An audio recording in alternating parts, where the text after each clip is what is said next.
So it's before work on a Monday morning, and I've already put down a Facebook meltdown post to my father's side of the family about how they're continuing to exclude me, and I have to step away for my own mental health. Now, I rarely log on to Facebook. I got on and saw another happy get together of all the extended family meeting together over Christmas, and I was excluded. This is not the first time I've missed weddings and birthdays because I have either been deliberately excluded or not even been considered, and that hurts. So I have unfriended most of them. In order for them to see the post, I've had to refriend a lot of them. We'll see what happens, because I have to step away completely from my father's side of the family. It hurts me deeply that they consider me, or don't consider me at all, I should say. It proves my mother right, that basically I am a horrible human being in my mind. And that's where it goes, which is why I can no longer deal with seeing their happy family and not being thought of.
Here I am on the couch with the cat, having snuggles.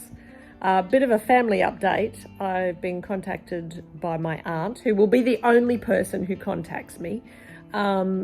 She's sorry that I feel hurt, and says she doesn't control wedding invitations, and she hopes to speak soon, and I'm not going to contact her in any way, shape or form. It's not about her children's weddings. It's not about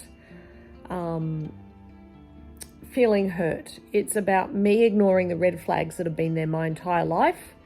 My father left when I was 1, and my entire life have been people acting a certain way around me while acting a different way behind my back. They all don't think I know about the times that they met up with my father in town and didn't tell me, or didn't think to include me. They don't know about the times that they've met up with my half-brothers, or my half-brothers have been through town and didn't think to include me. It would take nothing. They would not need to go out of their way other than send me an invitation. That is all. And they didn't even think to do that. Now, I'm aware that some of that is because of my mother, but they didn't even trust me as a person to put that aside and include me.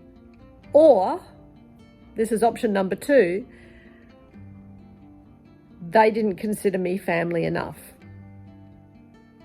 My father cast my mother and myself aside, and they were stuck with us.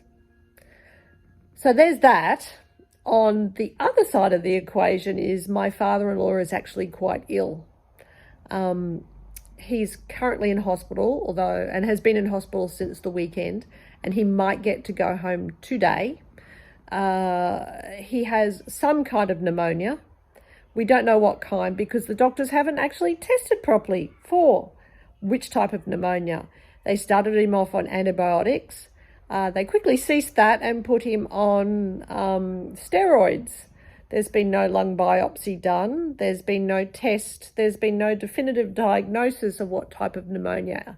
Unlike my father's side of my family, my father-in-law's family, although I think they had some misgivings about me in the beginning, because I am a little bit of an odd duck, have completely accepted me. And I know that if any major event was to happen, I would be included without a second thought.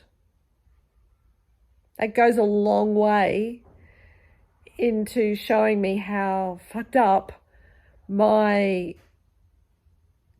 biological father's side of the family has been treating me my entire life. I'm so angry at myself for missing all the red flags. All the red flags. I should have walked away sooner.